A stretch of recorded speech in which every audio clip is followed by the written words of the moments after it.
Hana meletakkan cangkir teh porselen bone Cina berpinggiran emas itu dengan gerakan lambat dan terukur ke atas tatakan. Denting halusnya terdengar kontras di tengah keheningan ruang keluarga yang luas dan berpendingin udara itu.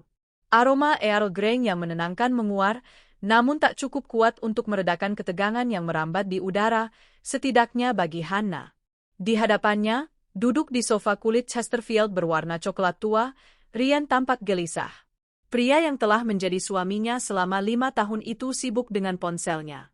Jempolnya menari lincah di atas layar, matanya terpaku dengan intensitas yang tak wajar.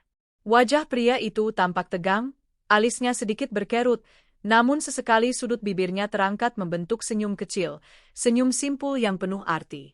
Dulu, di tahun-tahun awal pernikahan mereka, Hana akan tersipu melihat senyum itu, mengira Ryan sedang membaca pesan manis darinya atau sekadar melihat foto kenangan mereka. Tapi kini, insting seorang istri yang telah terlalu sering diabaikan berteriak lain. Senyum itu bukan untuknya. Senyum itu milik orang lain. Lembur lagi malam ini, Mas? Tanya Hana. Suaranya datar, tanpa emosi, namun tatapannya tajam menelisik, seolah ingin menembus batok kepala suaminya dan melihat apa yang sebenarnya sedang ia pikirkan. Bibirnya menyunggingkan senyum tipis, sebuah topeng kesabaran yang mulai retak.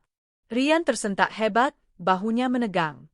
Ia hampir menjatuhkan ponsel pintar keluaran terbaru itu, hadiah ulang tahun dari Hana bulan lalu. Dengan gerakan refleks yang canggung, ia mematikan layar ponsel dan meletakkannya tertelungkup di atas meja, seolah menyembunyikan barang bukti kejahatan. Ah iya, Han. Iya, jawabnya terbata, berusaha mengatur napas. Ia menghindari kontak mata langsung dengan Hana, memilih memandang vas bunga kristal di meja. Proyek pembangunan resort di luar kota itu sedang padat-padatnya. Klien minta progres cepat, biasalah, orang kaya yang tidak sabaran. Mungkin aku tidak pulang 2 hari ini. Harus mengawasi pengecoran beton malam ini juga. Hana mengamati suaminya dengan saksama. Kemeja kerja Ryan masih licin, terlalu rapi untuk seseorang yang akan pergi ke lokasi proyek yang penuh debu. Parfumnya pun bukan aroma maskulin yang biasa ia pakai ke kantor, melainkan aroma citrus segar yang baru dibelinya minggu lalu. 2 hari, ulang Hana pelan, menyesap tehnya lagi. Padahal ini akhir pekan. Kita seharusnya punya janji makan malam dengan mama besok. Wajah Ryan pucat sekilas, namun ia cepat menguasai diri. Ya ampun, aku lupa, sayang. Tolong sampaikan maafku pada mama, ya? Bilang saja ini demi masa depan kita. Kalau proyek ini sukses, bonusnya besar. Aku bisa belikan kamu tas baru. Atau kita liburan ke Eropa akhir tahun. Hana menahan dengusan geli. Tas baru? Liburan ke Eropa? Semua itu bisa Hana beli sendiri dengan memetik jari. Ryan sering lupa, atau pura-pura lupa, bahwa kekayaan yang mereka nikmati saat ini 90% berasal dari warisan mendiang Papa Hana, seorang taipan properti yang disegani. Ryan hanyalah seorang manajer operasional di salah satu anak perusahaan paman Hana, posisi yang ia dapatkan berkat koneksi pernikahan. Tidak apa-apa, Mas. Mama pasti mengerti. Lagi pula, Hana meletakkan cangkirnya kembali, aku juga punya banyak pekerjaan mengurus audit aset warisan Papa yang belum selesai. Kamu tidak perlu khawatir aku kesepian. Ryan tampak lega luar biasa. Ia berdiri, merapikan jasnya. Kamu memang istri yang paling pengertian, Han. Aku beruntung punya kamu. Ia mendekat, mencium kening Hana sekilas. Ciuman itu terasa dingin, kosong, dan terburu-buru. Seperti formalitas yang harus dilakukan sebelum pintu lift tertutup. Hati-hati di jalan, Mas, ucap Hana lembut, namun matanya dingin sedingin es kutub. Jaga diri di rumah ya. Kunci pintu, pesan Ryan sambil menyambar kunci mobil dari meja konsol. Hana mengantar suaminya sampai ke teras. Ia melihat Ryan masuk ke dalam mobil sport 2 pintu berwarna merah menyala, sebuah kendaraan impian Ryan yang cicilannya dilunasi Hana tahun lalu sebagai hadiah anniversary keempat. Mesin menderu garang, memecah keheningan malam perumahan elit itu. Ryan melambaikan tangan sekilas tanpa menoleh, lalu mobil itu melesat keluar gerbang, ditelan kegelapan malam. Sepeninggal Ryan, Hana tidak beranjak masuk. Ia berdiri di teras marmer itu selama beberapa menit, membiarkan angin malam menerpa wajahnya.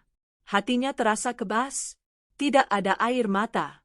Rasa sakit itu sudah lama menguap, digantikan oleh lubang besar bernama kekecewaan yang perlahan terisi oleh amarah yang tenang dan mematikan. Hana berbalik, masuk ke dalam rumah, dan mengunci pintu ganda yang berat itu. Ia berjalan melewati ruang tamu yang megah, menaiki tangga melingkar menuju ruang kerjanya di lantai 2. Namun, ia tidak menyentuh tumpukan dokumen audit di meja kerjanya. Ia meraih tabletnya yang tergeletak di samping laptop. Jemarinya dengan lincah membuka aplikasi Instagram. Bukan akun pribadinya yang berisi foto-foto kegiatan sosialita dan acara amal, melainkan sebuah akun samaran, second account, yang baru saja ia buat semalam dengan nama pengguna acak tanpa foto profil. Mari kita lihat, gumamnya pada diri sendiri. Algoritma media sosial memang menakutkan, tapi kali ini, Hana berterima kasih padanya. Sejak semalam, ia sengaja mencari tagar-tagar yang berkaitan dengan gaya hidup mewah, lokasi-lokasi wisata di puncak, dan kata kunci yang sering dipakai oleh wanita-wanita muda yang haus pengakuan. Di halaman Explore, di antara ratusan video kucing dan resep masakan, muncul sebuah video reels yang sedang trending. Thumbnail-nya menampilkan seorang wanita muda dengan kacamata hitam besar, berpose di pinggir kolam renang. Hana menekan video itu. Musik jedak-jeduk yang sedang viral memenuhi ruangan. Wanita di video itu, muda, cantik, dengan kulit putih hasil perawatan mahal dan rambut panjang yang dicat pirang es grey, sedang berputar-putar memamerkan sebuah tas Hermes Birkin berwarna oranye. Pakaiannya minim, sebuah summer dress bermerek yang memperlihatkan bahu mulusnya. Namun, bukan tas seharga ratusan juta itu yang membuat napas Hana tercekat. Bukan pula kecantikan wanita itu. Mata Hana terpaku pada latar belakang video tersebut. Lantai kolam renang itu. Mozaik biru tua dengan pola matahari di tengahnya. Hana ingat betul, ia berdebat dengan arsitek selama 2 minggu hanya untuk mendapatkan gradasi warna biru yang tepat untuk mozaik itu. Lalu, di sudut taman yang tertangkap kamera sekilas saat wanita itu berputar, berdiri sebuah patung angsa dari batu pualam putih.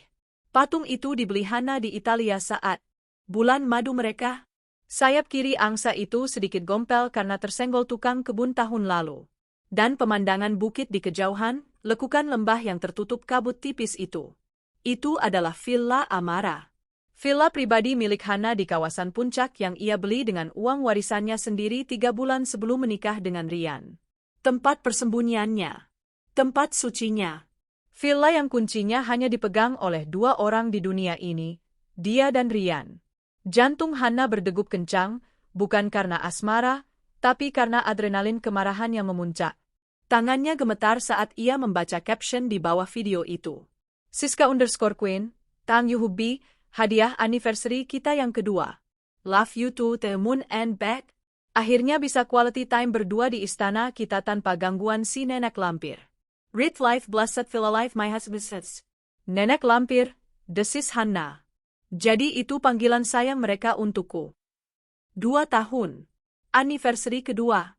Berarti perselingkuhan ini sudah berjalan jauh lebih lama dari yang Hana bayangkan. 2 tahun Rian membohonginya.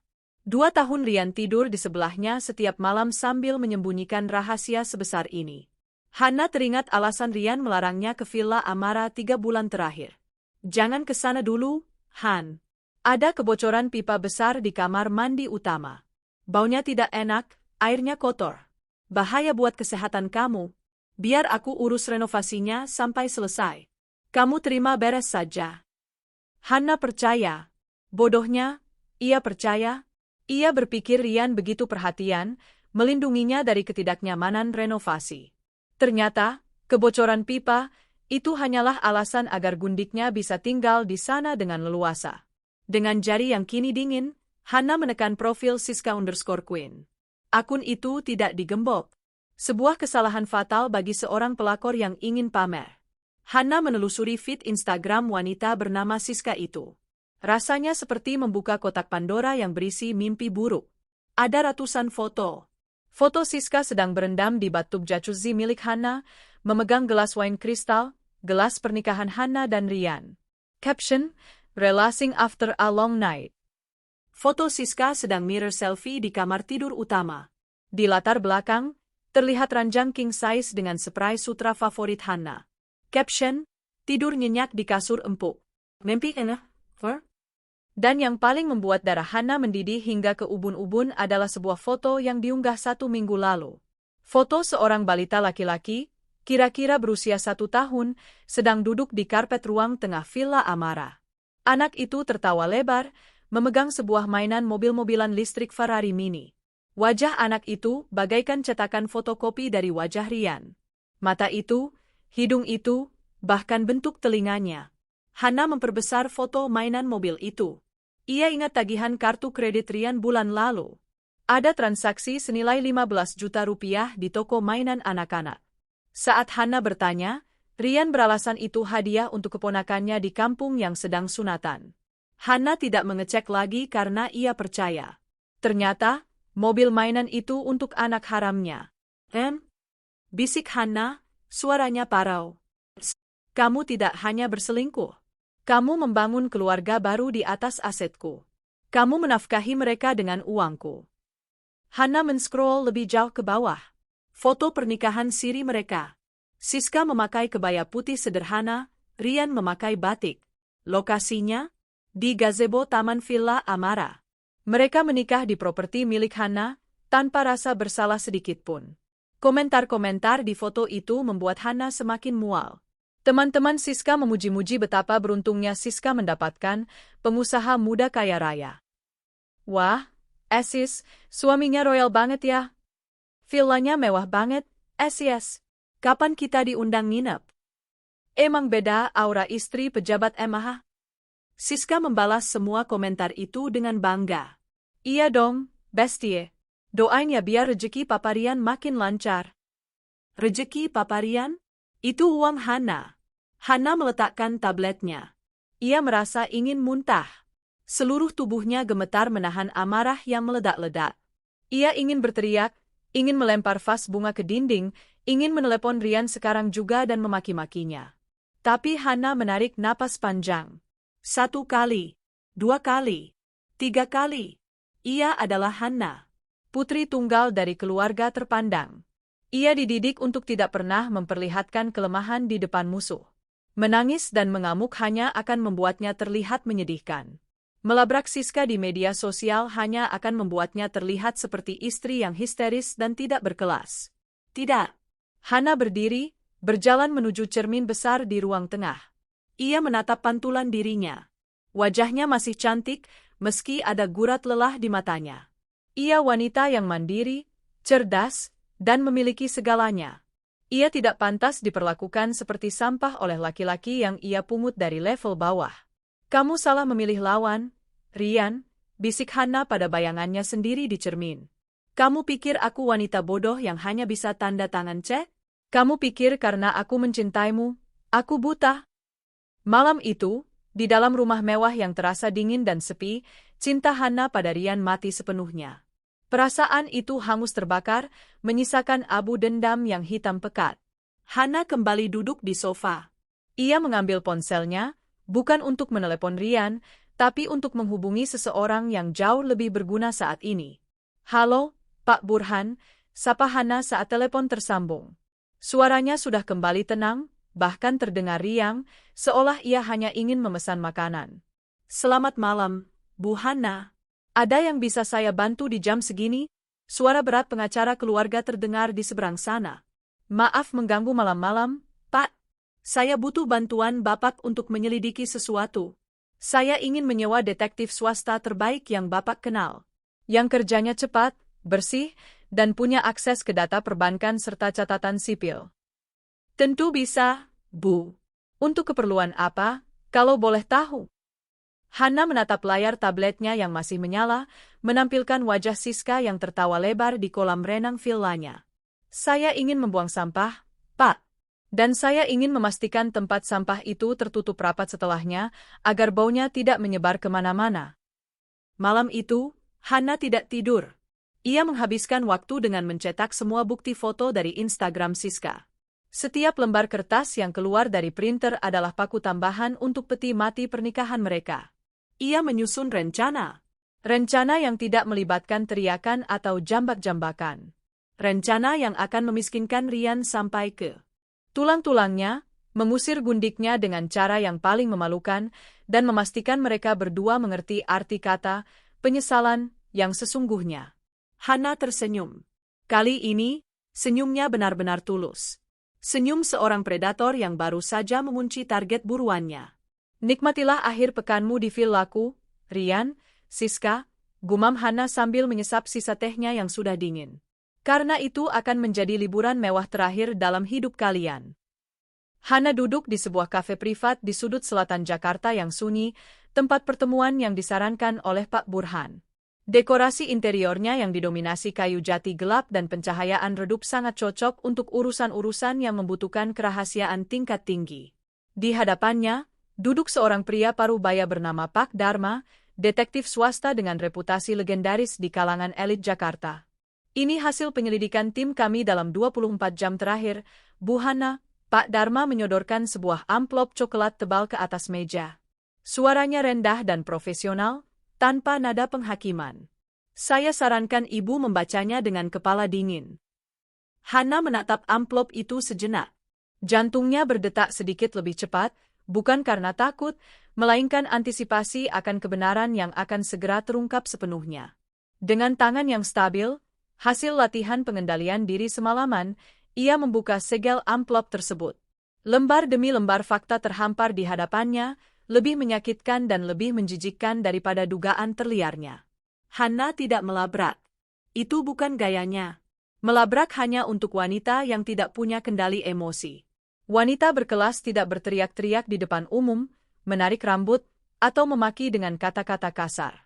Wanita berkelas menyusun strategi, menghimpun amunisi, dan menekan tombol penghancur di saat yang paling tepat. Mata Hana menyusuri baris-baris laporan itu. Fakta 1, pernikahan siri.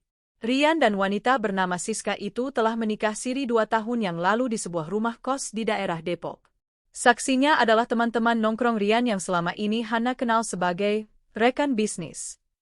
Ironisnya, tanggal pernikahan siri itu hanya berselisih 1 minggu dari tanggal Rian meminta modal usaha tambahan sebesar 500 juta rupiah kepada Hana dengan alasan investasi startup. Kini Hana tahu kemana uang itu pergi, mahar dan biaya hidup awal rumah tangga rahasia mereka. Fakta 2, anak kandung. Foto akta kelahiran seorang anak laki-laki bernama Rian Junior, betapa narsisnya nama itu, terlampir di sana. Anak itu adalah anak kandung biologis Rian. Usianya 14 bulan. Hana ingat 14 bulan lalu, Rian sering dinas luar kota setiap akhir pekan dengan alasan pengawasan proyek. Ternyata, dia sedang menemani gundiknya melahirkan dan merawat bayi itu. Hana merasakan nyeri yang menusuk di dadanya. Bukan cemburu, tapi rasa jijik. Selama ini, ia dan Rian menunda memiliki momongan karena Rian selalu beralasan, kita fokus karir dulu ya, Han. Aku mau mapan dengan usahaku sendiri sebelum jadi ayah. Ternyata, dia sudah menjadi ayah bagi anak wanita lain, dibiayai oleh uang istri sahnya. Fakta 3, aliran dana. Ini bagian yang paling membuat Hana mual. Laporan forensik keuangan yang disusun tim Pak Dharma sangat detail. Rian, yang gajinya sebagai manajer operasional hanya cukup untuk gaya hidup kelas menengah standar Jakarta, telah menguras rekening gabungan mereka seperti lintah yang tak pernah kenyang. Mobil Alphard hitam tahun terbaru, dibeli atas nama perusahaan fiktif yang alamatnya ternyata rumah orang tua Siska, gumam Hana membaca laporan itu. Rian bilang itu mobil operasional untuk tamu VIP kantor. Hana membalik halaman berikutnya. Renovasi atap Villa Amara senilai 500 juta rupiah. Hana tertawa miris. Tidak ada renovasi atap. Uang itu ditransfer ke rekening pribadi Siska dalam 3 tahap. Keterangan transfernya, biaya material. Material apa? Tas branded? Perawatan kulit? Atau susu anak haram mereka? Mereka hidup seperti raja dan ratu di atas keringat papa saya, desis Hana. Ia menutup map itu perlahan. Wajahnya yang semula tegang kini berubah menjadi topeng porselen yang dingin dan tak tertembus. Bagaimana, Bu? Apakah bukti ini cukup untuk mengajukan gugatan? Tanya Pak Dharma hati-hati. Lebih dari cukup, Pak Dharma. Tapi gugatan cerai terlalu mudah bagi mereka, jawab Hana sambil memasukkan kembali dokumen itu ke dalam tas Hermisnya. Saya ingin mereka merasakan jatuh dari ketinggian. Terima kasih atas kerjanya. Tagihannya kirimkan ke kantor saya seperti biasa. Hana pulang ke rumah dengan perasaan yang aneh. Ia merasa hampa, namun sekaligus sangat fokus. Malam itu Rian pulang. Jam dinding menunjukkan pukul 11 malam. Ia masuk dengan langkah yang diseret, berpura-pura lelah. Di tangannya, ia membawa buket bunga mawar yang agak layu, mungkin dibeli di lampu merah perempatan jalan. Maaf ya sayang, proyeknya melelahkan sekali. Macetnya Jakarta ampun-ampunan, keluh Rian, menjatuhkan diri di sofa kulit Italia di ruang tengah. Ia melonggarkan dasinya dengan kasar. Bau parfum wanita, aroma vanila murahan yang menyengat dan bercampur dengan bau asap rokok masih menempel samar di kemejanya. Hidung Hana yang kini sensitif bisa menciumnya dari jarak 2 meter. Hana, yang sedang membaca majalah mode, padahal pikirannya sedang merancang skenario kebangkrutan suaminya, mendongak dan tersenyum. Senyum yang ia latih di depan cermin selama 1 jam terakhir. Senyum manis, penurut, dan bodoh. Topeng sempurna seorang istri yang naif. Mas pasti capek sekali mengurus proyek itu, ujar Hana lembut. Ia bangkit, mengambilkan segelas air putih dingin untuk suaminya. Minum dulu, Mas. Rian meneguk air itu dengan rakus. Makasih, Han. Kamu memang terbaik. Oh ya, aku belikan bunga buat kamu. Maaf agak layu, tadi kena AC mobil kelamaan. Hana menerima bunga itu. Makasih, Mas. Indah sekali. Sebusuk hatimu, batinnya. Oh ya, Mas, tadi aku sempat terpikir. Minggu depan kan ulang tahun pernikahan kita yang, bukan, maksudku, minggu depan kan libur panjang. Aku mau ke Villa Amara. Mau cek hasil renovasinya, sekalian liburan di sana. Sudah lama aku nggak menghirup udara puncak. Reaksi Rian sesuai prediksi. Dia tersedak air minumnya, batuk-batuk hebat hingga wajahnya memerah. Uhuk. Apa? Ke villa? Rian menatap Hana dengan mata terbelalak panik. Jen, maksudku belum selesai, Han. Belum siap huni. Loh? Katanya cuma bocor pipa? Masa sudah 3 bulan belum selesai? Tanya Hana dengan nada polos yang dibuat-buat. Apa tukangnya malas? Perlu aku yang tegur? Bukan begitu. Rian buru-buru menyela, keringat dingin mulai muncul di pelipisnya. Masalahnya ternyata lebih rumit. Ada rayap di struktur atapnya. Iya, rayap. Jadi harus dibongkar total. Debunya di mana-mana, Han. Bahaya banget buat pernapasan kamu yang sensitif. Nanti kalau asma kamu kambuh gimana? Aku nggak mau kamu sakit. Hana menatap suaminya dengan takjub. Betapa lancarnya dia berbohong. Betapa mudahnya kata-kata manis itu meluncur untuk menutupi kebusukan. Padahal di detik ini, Gundik dan anaknya mungkin sedang tidur nyenyak di kamar utama villa itu, bebas dari rayap maupun debu. Oh, begitu ya? Hana mengangguk-angguk, memasang wajah kecewa. Sayang banget. Padahal aku kangen suasana di sana. Sabar ya, sayang. Biar aku saja yang urus, oke?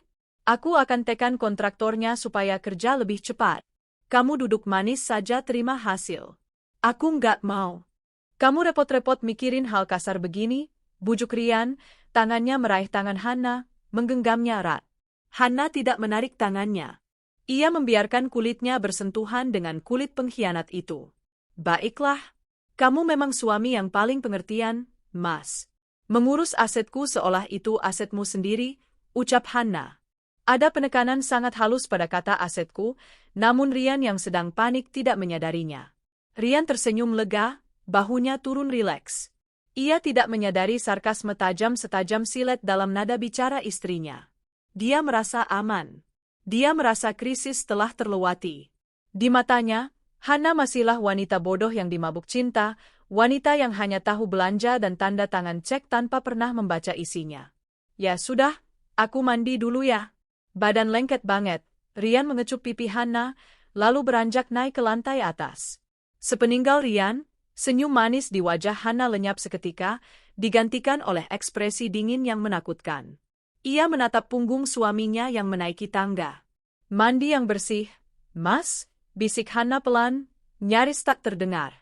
Karena sebentar lagi, tidak akan ada air yang cukup di dunia ini untuk membersihkan aibmu. Malam itu, saat Rian sudah mendengkur di sebelahnya, Hana tidak tidur. Ia membuka laptopnya dalam mode gelap. Cahaya layar memantul di matanya yang berkilat. Ia mulai mengirimkan email-email instruksi kepada tim pengacara dan akuntannya. Subjek, penjualan aset mendesak. Isi, segera siapkan dokumen penjualan Villa Amara. Harga di bawah pasar tidak masalah, prioritas adalah kecepatan dan likuidasi tunai. Syarat mutlak, kosongkan villa dalam 24 jam setelah pembayaran. Hana menekan tombol send. Satu bidak catur telah digerakkan. Permainan dimulai. Dan Hana bersumpah, ia tidak akan berhenti sampai rajanya tumbang dan ratu palsu itu terusir dari papan permainan. Keesokan paginya, matahari bersinar terik, namun suasana di kantor pribadi Hana di kawasan Sudirman terasa sedingin kutub. Bukan hanya karena pendingin udara sentral yang disetel maksimal, tetapi karena aura yang dipancarkan oleh Hana sendiri. Di meja konferensi panjang yang terbuat dari kayu mahoni, 3 orang kepercayaan Hana sudah menunggu. Pak Burhan, pengacara, Ibu Linda, akuntan senior, dan seorang pria muda bernama Adrian, seorang broker properti elit yang biasa menangani aset-aset bermasalah orang kaya. Hana melangkah masuk dengan setelan blazer putih gading yang membuatnya tampak berwibawa sekaligus menakutkan. Tidak ada senyum basa-basi hari ini. Ia langsung duduk di ujung meja, meletakkan tabletnya, dan menatap mereka satu persatu. Kita tidak punya banyak waktu, bapak-bapak dan ibu. Saya ingin operasi ini berjalan seperti pembedahan.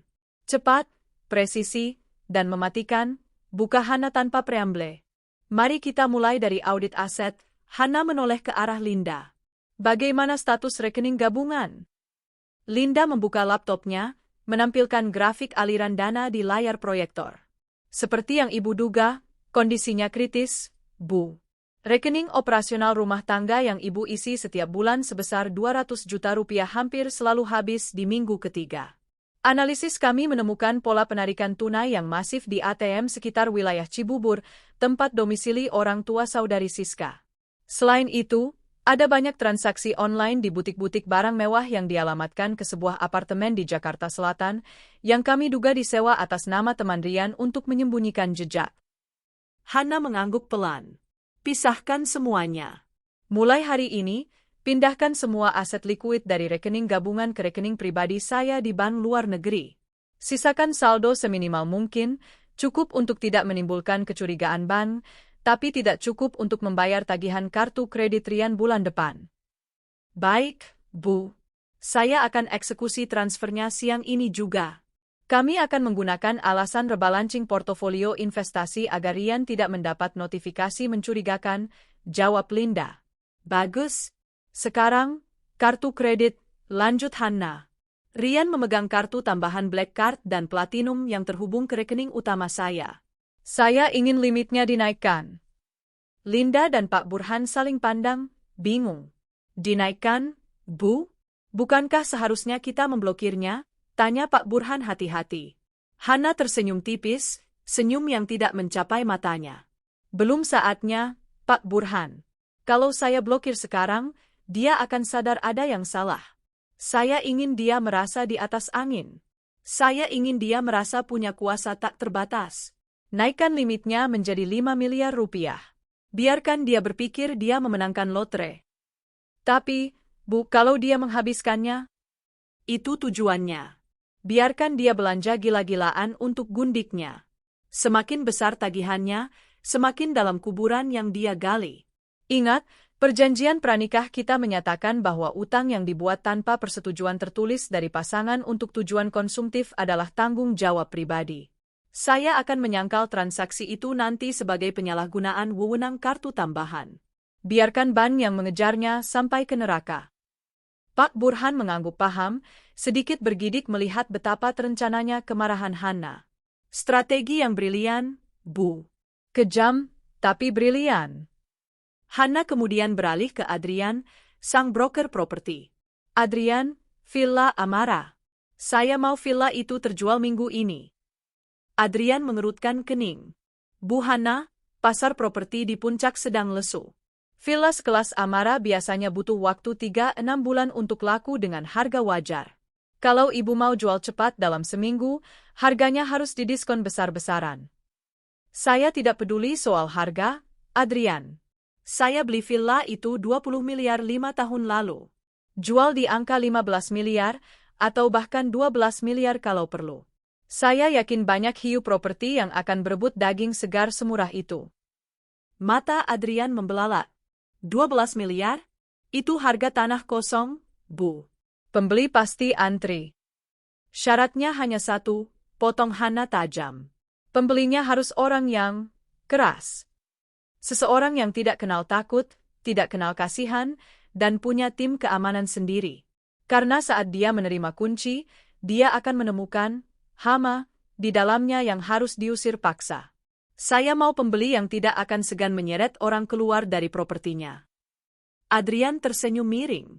Ia paham betul tipe klien seperti apa yang dicari Hana. Saya punya satu nama. Pak Haryo, pengusaha tambang batubara dari Kalimantan. Orangnya kasar, duitnya banyak, dan dia sedang cari villa peristirahatan di puncak untuk akhir pekan ini. Dia tipe orang yang kalau beli rumah, isinya langsung dibuang kalau dia nggak suka.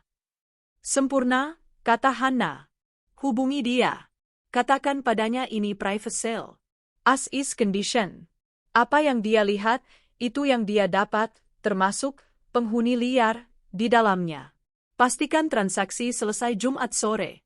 Karena Sabtu pagi, saya ingin pertunjukannya dimulai. Malam harinya, Hana pulang ke rumah dengan membawa sekotak macarons favorit Rian dari Ladure. Ia mendapati Rian sedang duduk di ruang tengah, menonton TV sambil memijat pelipisnya. Wajahnya tampak kusut. Kenapa, Mas? Kok mukanya ditekuk begitu? Tanya Hana sambil duduk di sebelahnya, meletakkan kotak kue di meja. Rian menoleh, mencoba tersenyum. Ah, enggak apa-apa, Han. Cuma pusing sedikit. Harga bahan bangunan naik gila-gilaan. Budget proyek jadi bengkak. Aku pusing ngatur cash flow-nya. Hana tahu itu bohong. Notifikasi dari mata-matanya mengatakan Rian baru saja bertengkar dengan Siska di telepon karena Siska minta dibelikan mobil baru, padahal Rian sedang cekak uang tunai. Kasihan suamiku, Hana memijat bahu Rian lembut. Kamu kerja terlalu keras, Mas. Harusnya kamu nggak perlu sestres ini. Kan ada aku. Rian menatap Hana, ada kilatan harapan di matanya. Maksud kamu? Aku baru saja cek portofolio keuangan kita. Hasil investasi warisan papa tahun ini bagus banget. Jadi, aku minta bank untuk menaikkan limit kartu kredit kamu. Buat jaga-jaga kalau ada keperluan mendadak di proyek, atau kalau kamu mau beli sesuatu buat self-reward. Mata Rian berbinar seketika. Benarkah, Han? Berapa limitnya? 5 miliar, bisik Hana di telinganya. Rian hampir melompat dari sofa. 5 miliar? Itu angka yang fantastis. Masalahnya dengan Siska bisa selesai detik ini juga. Dia bisa membelikan Siska mobil, perhiasan, bahkan mungkin DP rumah baru agar tidak perlu terus-terusan sembunyi di villa Hana. Han, kamu serius? Ya ampun, kamu benar-benar malaikat penolongku. Rian memeluk Hana erat. Pelukan yang terasa menjijikan bagi Hana, namun ia membalasnya dengan tepukan ringan di punggung. Gunakan dengan bijak ya, Mas. Aku percaya sama kamu, kata Hana manis. Pasti, Han. Pasti. Aku janji nggak akan mengecewakan kamu, jawab Rian bersemangat. Pikirannya sudah melayang ke showroom mobil mewah. Setelah makan malam, Rian pamit masuk ke ruang kerjanya, yang sebenarnya adalah tempatnya menelepon Siska dengan aman. Hana membiarkannya. Ia masuk ke kamar tidur, membuka tabletnya, dan kembali memantau Instagram Siska_Queen. Benar saja. 30 menit setelah Hana memberitahu Rian soal kenaikan limit, Siska mengunggah Instagram story baru. Latar belakangnya hitam polos dengan tulisan warna neon menyala. OMI. Hubby just called. Surprise besar menanti besok. Katanya mau gantiin mobil bututku sama yang baru. Ah, Makin cinta sama papanya In. Rezeki istri solehah emang gak kemana. Hempas jauh-jauh pelitnya si nyonya tua. New Carson Spoiled Wife. Hana tertawa kecil membaca story itu. Istri solehah, gumamnya geli. Nikmatilah euforia sesaatmu, Siska. Karena mobil yang akan dibeli Rian besok akan menjadi saksi bisu kejatuhan kalian. Hana kemudian beralih ke daftar kontak di ponselnya. Ia mencari satu nama yang sangat penting namun jarang ia hubungi, Paman Surya, adik kandung papanya, yang juga pemilik mayoritas saham di perusahaan tempat Rian bekerja. Hana menekan tombol panggil. Halo, Hana? Tumben ponakan paman telepon malam-malam. Ada apa, nak? Suara Paman Surya terdengar hangat. Halo, Paman. Maaf mengganggu. Hana cuma mau ngobrol sebentar soal Rian. Oh, suamimu yang ambisius itu? Kenapa? Dia bikin masalah di proyek. Bukan masalah teknis, Paman. Tapi masalah integritas. Suara Hana berubah serius. Hana menemukan bukti kalau Rian menggunakan dana perusahaan untuk kepentingan pribadi. Dan dia juga punya gaya hidup di luar kewajaran gajinya. Di ujung telepon, suara Paman Surya langsung berubah dingin. Apa maksudmu? Kamu punya bukti? Hana sedang kumpulkan, Paman. Tapi Hana minta tolong satu hal. Tolong tarik perlahan semua wewenang tanda tangan Rian mulai minggu depan. Alihkan ke wakilnya. Jangan pecat dulu, Hana mau dia tetap di sana sampai bomnya meledak. Hana cuma mau pastikan, saat dia jatuh nanti, dia tidak menyeret nama baik perusahaan Paman. Hana, apa dia menyakitimu? Tanya Paman Surya dengan nada protektif. Hana menahan getaran di suaranya. Dia sudah menghancurkan segalanya, Paman. Tapi Paman tenang saja. Hana putri Papa. Hana tahu cara membereskan kekacauan. Baik, nak. Paman percaya padamu. Besok Paman akan instruksikan HRD untuk melakukan rotasi jabatan mendadak. Akses keuangannya akan diputus per Senin depan. Terima kasih, Paman. Hana menutup telepon. Langkah terakhir dari manuver senyapnya sudah selesai. Rian kini benar-benar telanjang. Rekeningnya sedang dikosongkan. Kartu kreditnya adalah jebakan utang. Villanya sudah masuk daftar jual. Dan karirnya sedang di ujung tanduk. Sementara Rian di kamar sebelah sedang sibuk merencanakan belanja mewah dengan uang yang bukan miliknya, Hana mematikan lampu kamar tidur utama. Ia tidur dengan nyenyak malam itu, lebih nyenyak dari malam-malam sebelumnya. Karena ia tahu, saat ia bangun nanti, badai yang ia ciptakan akan mulai menyapu bersih sampah-sampah dalam hidupnya. Jumat pagi.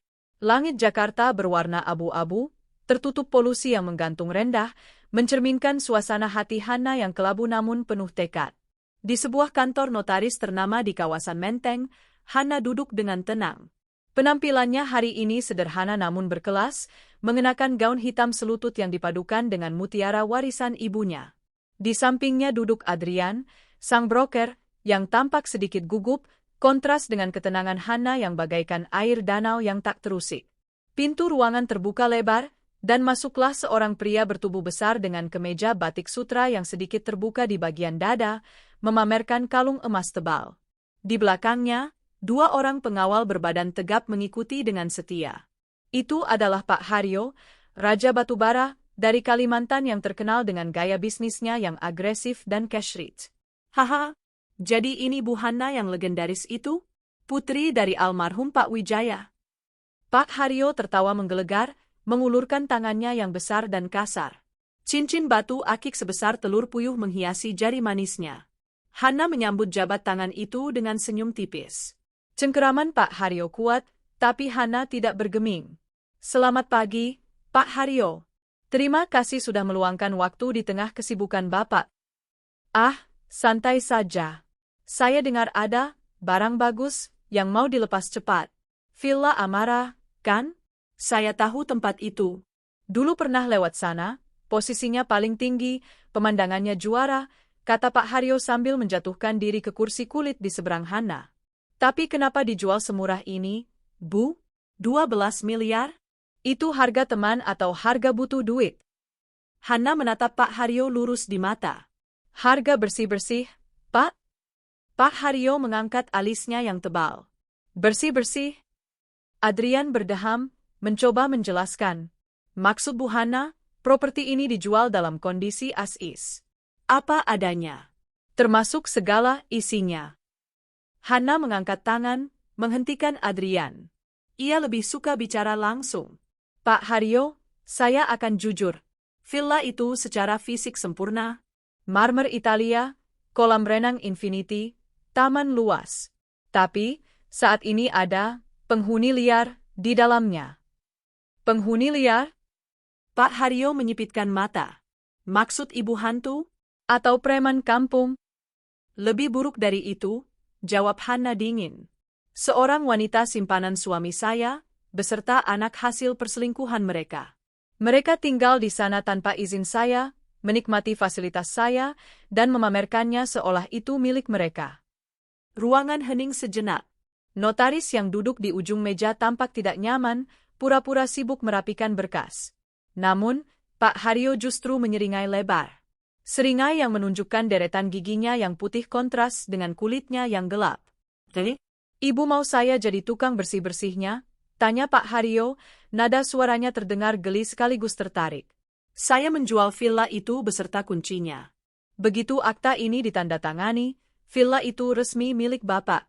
Siapapun yang ada di dalamnya tanpa izin Bapak adalah masalah Bapak. Terserah Bapak mau apakan mereka. Mau diusir baik-baik, mau diseret, atau mau dijadikan pembantu, itu hak Bapak sebagai pemilik baru. Pak Haryo tertawa terbahak-bahak, menepuk meja dengan keras hingga vas bunga bergetar. Eden, saya suka gaya ibu.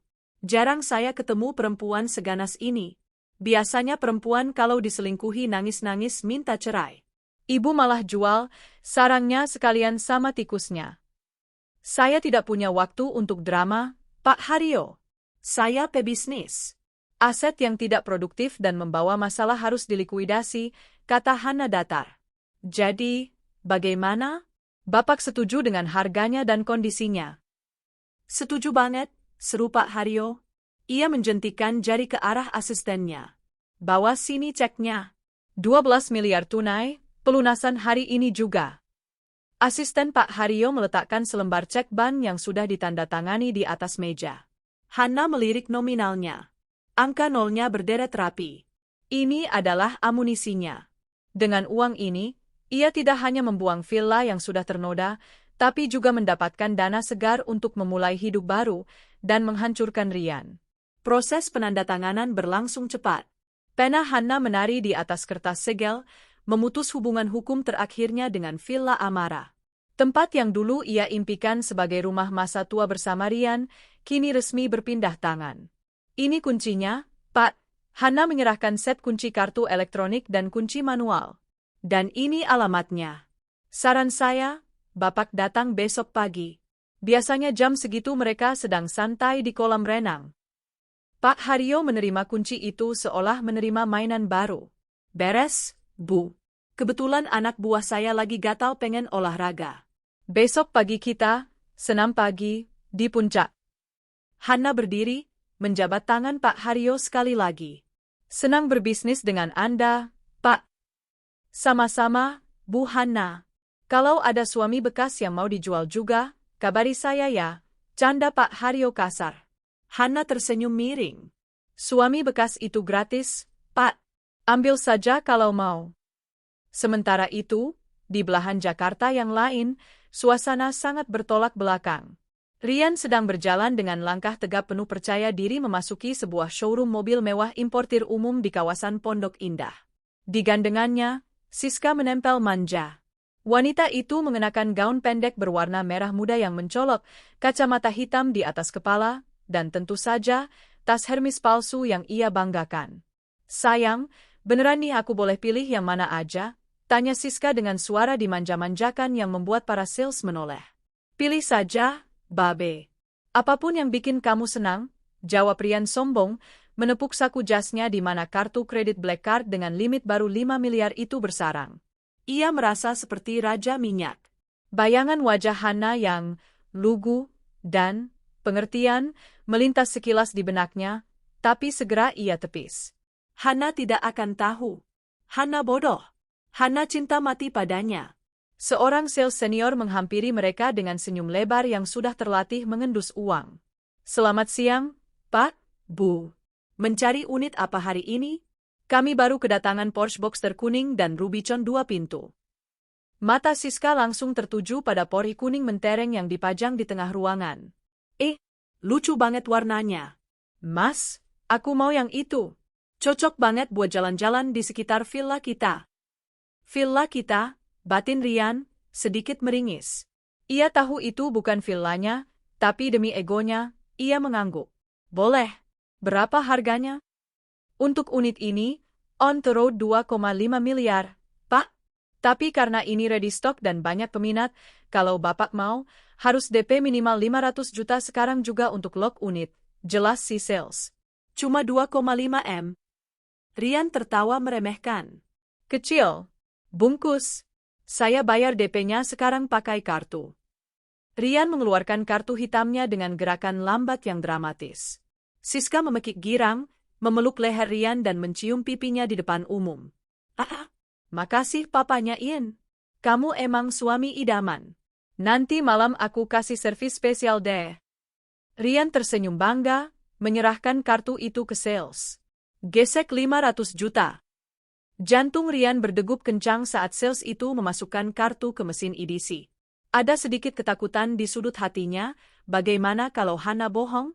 Bagaimana kalau limitnya belum naik? Mesin EDC berbunyi BF panjang, lalu kertas struk keluar. Approve. Rian menghembuskan napas lega yang panjang. Hana tidak bohong. Istrinya benar-benar menaikkan limitnya. Ia merasa tak terkalahkan. Ia merasa bisa melakukan apa saja. Ia telah menaklukkan dua wanita sekaligus, satu memberinya uang, satu memberinya kesenangan. Ini buktinya, Pak. Selamat. Unitnya mau dikirim kapan? Tanya sales itu sambil menyerahkan struk dan kartu. Kirim minggu depan ke alamat ini. Rian menuliskan alamat Villa Amara. Biar jadi kejutan tambahan. Siap, Pak. Setelah dari showroom, Rian mengajak Siska makan siang di restoran fine dining Prancis termahal di gedung pencakar langit terdekat. Mereka memesan escargot, wagyu A5, dan sebotol champagne mahal. Siska sibuk memotret makanan dan selfie dengan latar belakang pemandangan kota, segera mengunggahnya ke Instagram dengan caption, Lunch date with my king. Rayain mobil baru. Haters gonna hate, potatoes gonna potat. Rian menatap Siska yang sibuk dengan ponselnya. Ada rasa puas di hatinya. Inilah hidup yang ia inginkan. Wanita cantik yang memujanya, kemewahan, dan status. Ia lupa bahwa semua ini hanyalah ilusi yang dibangun di atas pasir hisap. Di sela-sela makan, ponsel Rian bergetar. Pesan WhatsApp dari Hana. Hana, wife mas, nanti malam aku pulang telat ya. Ada meeting mendadak sama notaris soal audit warisan papa. Kamu makan duluan aja. Rian tersenyum mengejek membaca pesan itu. Dasar wanita karir yang menyedihkan, batinnya. Sibuk kerja cari uang, sementara suaminya bersenang-senang menghabiskan uangnya. Ia membalas, "Oke sayang. Semangat kerjanya ya. Aku juga masih meeting sama klien di lokasi proyek. Love you." Rian meletakkan ponselnya, kembali menuangkan champagne ke gelas Siska. Sayang. Untuk masa depan kita. Mas? Siska mendentingkan gelasnya. Mereka tidak tahu bahwa di saat yang sama, notifikasi transaksi 500 juta itu masuk ke ponsel Hana yang sedang duduk di dalam mobil Alphard-nya. Hana membaca notifikasi itu dengan wajah datar. 500 juta di showroom mobil? Bagus. Umpannya dimakan. Hana segera membuka aplikasi mobile banking prioritasnya. Jari-jarinya menari cepat di layar. Langkah 1, transfer sisa saldo dari rekening gabungan ke rekening offshore miliknya di Singapura. Meninggalkan saldo hanya Rp150.000. Cukup untuk biaya administrasi penutupan rekening otomatis bulan depan. Langkah 2, membuka menu kartu kredit tambahan. Hana menatap limit 5 miliar yang baru saja terpakai 500 juta itu. Nikmatilah makan siang terakhirmu, Rian, bisik Hana. Ia tidak langsung memblokir kartu itu sekarang. Itu terlalu kasar. Ia ingin Rian merasakan kepanikan secara bertahap. Ia akan membiarkan kartu itu aktif sampai besok pagi, sampai saat Rian check-in di hotel setelah diusir dari villa. Saat itulah, ia akan menarik karpet dari bawah kakinya. Tapi untuk sekarang, Hana melakukan sesuatu yang lebih halus namun mematikan. Ia mengirim email ke HRD perusahaan tempat Rian bekerja, atas izin Paman Surya yang sudah ia kantongi semalam. Kepada HRD Manajer PT Nusa Bangun Persada Subjek, pemberitahuan audit internal penangguhan wewenang saudara Rian. Dengan hormat, sehubungan dengan ditemukannya indikasi penyalahgunaan dana operasional, saya selaku perwakilan pemegang saham mayoritas meminta agar akses keuangan, tanda tangan, dan fasilitas kantor atas nama Rian ditangguhkan efektif mulai Senin pagi. Mohon siapkan surat peringatan dan tim audit untuk memeriksa semua klaim reimbursement yang diajukan saudara Rian selama 2 tahun terakhir. Hana Wijaya. Hana menekan send. Selesai. Karir Rian tamat. Reputasinya hancur. Mobil barunya akan ditarik leasing atau disita karena gagal bayar pelunasan. Dan besok, tempat tinggal gundiknya akan diratakan. Sore harinya, Rian mengantar Siska pulang ke tempat kos sementaranya, karena Rian berbohong bahwa villa sedang disemprot anti rayap hari ini jadi Siska belum bisa balik. Besok pagi kamu langsung ke villa ya, sayang. Aku nyusul agak siangan setelah urusan sama si nenek lampir selesai, janji Rian. Oke, Mas. Jangan lama-lama ya. Aku kangen bobo di kasur empuk villa, rengek Siska. Rian kemudian pulang ke rumah Hana. Ia masuk dengan wajah lelah yang dibuat-buat, padahal perutnya kenyang makan enak. Hana menyambutnya di ruang keluarga, kali ini tidak ada teh atau senyum manis. Hana sedang sibuk mengepak beberapa barang ke dalam kotak kardus. Loh, Han? Mau kemana? Kok packing? Tanya Rian kaget. Hana menoleh, wajahnya tenang. Oh, ini barang-barang lama papa.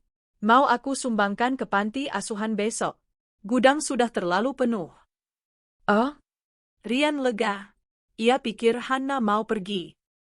Kamu rajin banget sih beramal. Iya, Mas. Kita harus banyak beramal.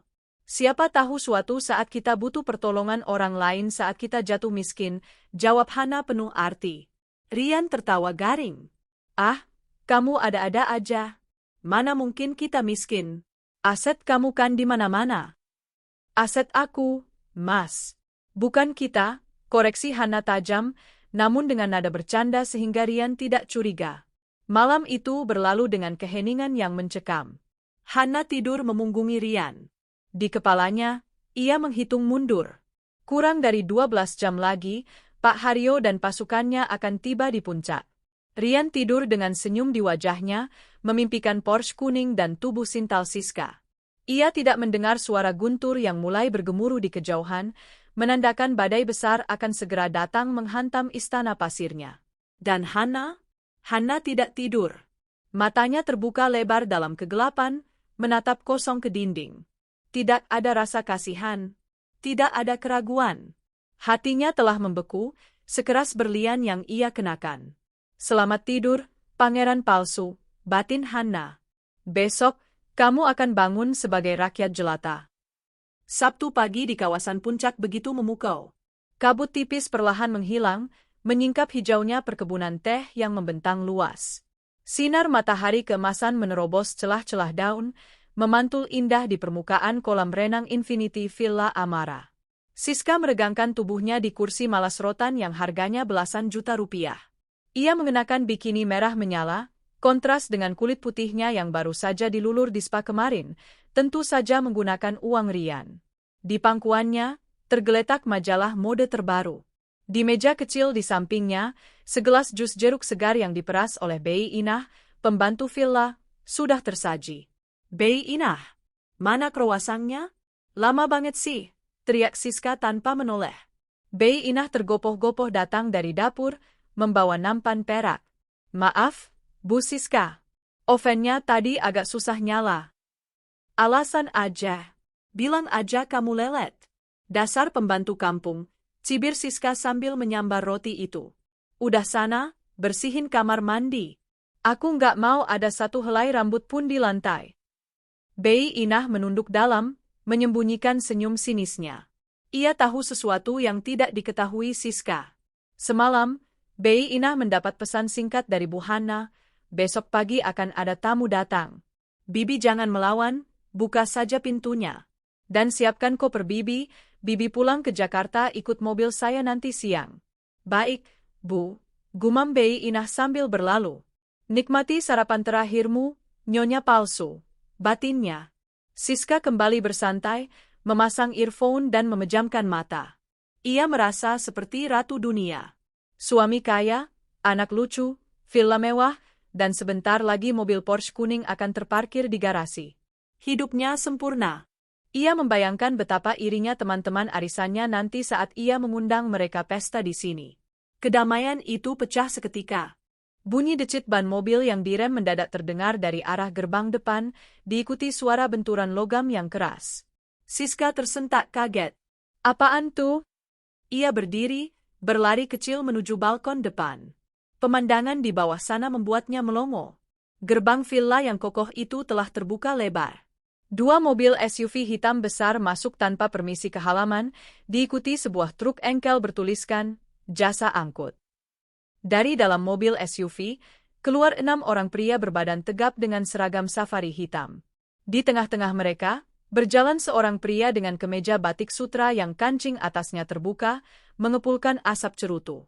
Itu Pak Haryo. Hei, siapa kalian? Teriak Siska histeris dari balkon. Berani-beraninya masuk ke properti pribadi. Satpam, Pak Ujang. Usir mereka. Pak Ujang, satpam villa yang biasanya sigap, kini berdiri mematung di posnya, wajahnya pucat pasi. Ia tidak berani bergerak melihat aura intimidasi dari para pendatang itu.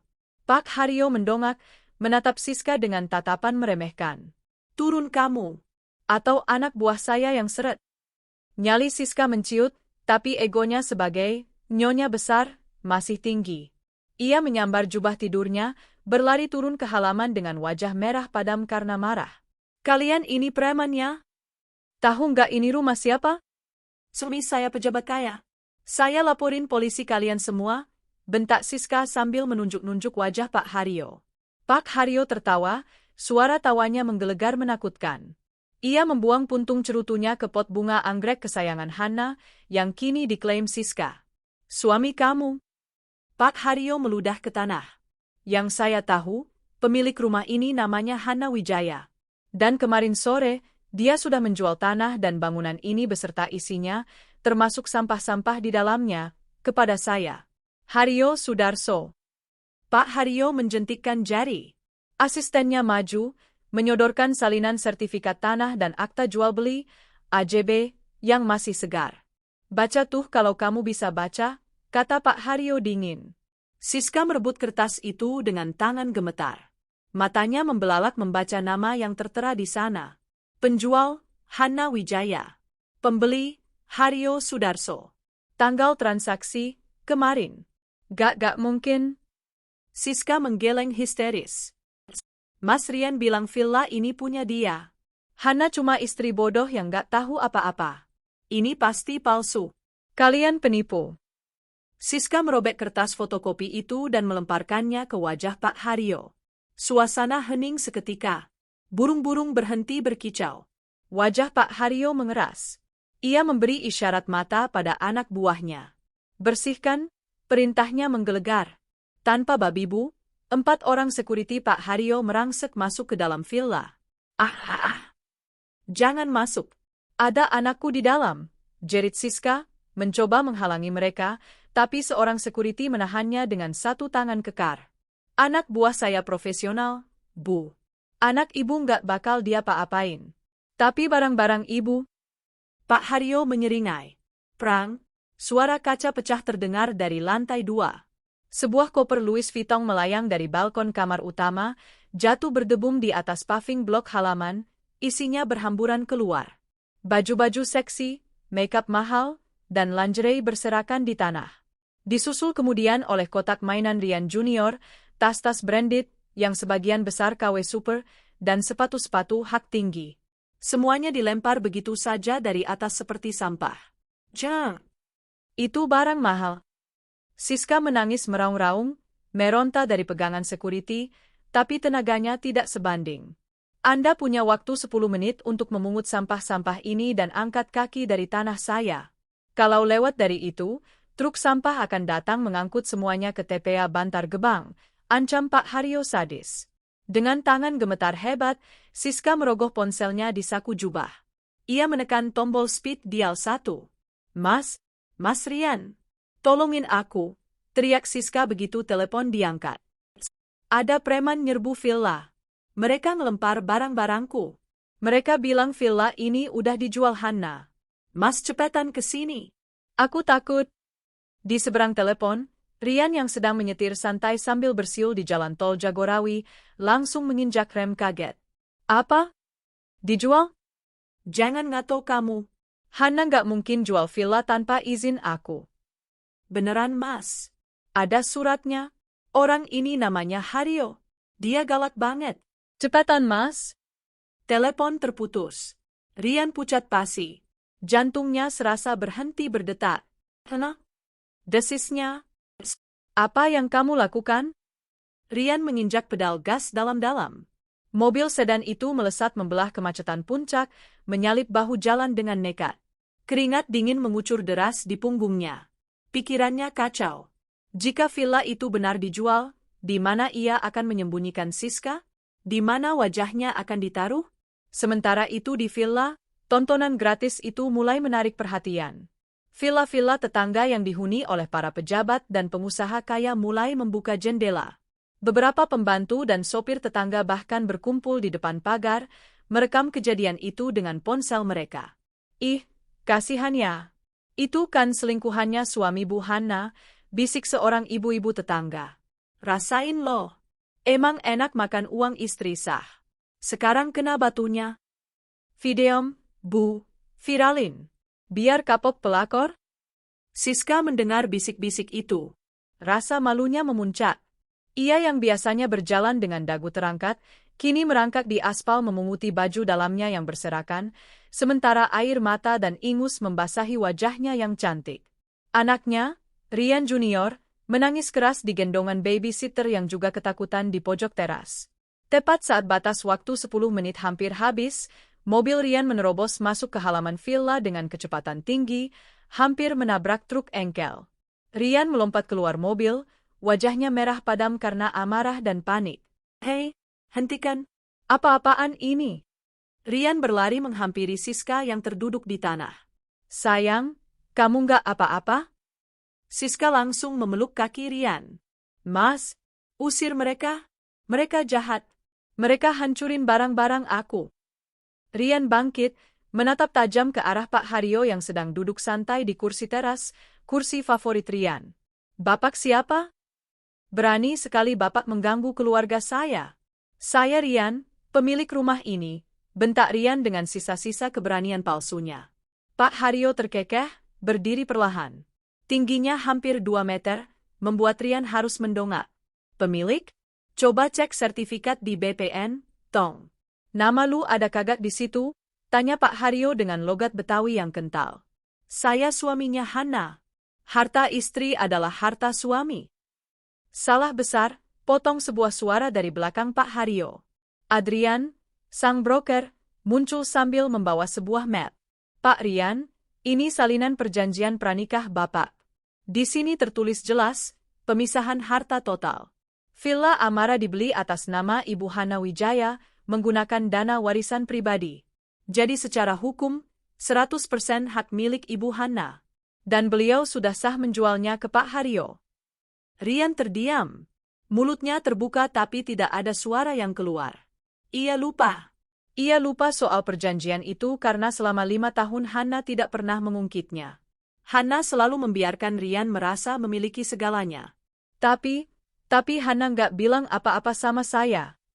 Rian mencoba membela diri, suaranya mulai bergetar. Istri lu nggak perlu izin lu buat jual barang dia sendiri, sembur Pak Haryo. Sekarang, lu bawa gundik lu, anak lu, dan sampah-sampah lu ini keluar dari tanah gue. Gue kasih waktu 5 menit. Kalau enggak, mobil lu juga gue hancurin sekalian. Pak Haryo memberi isyarat.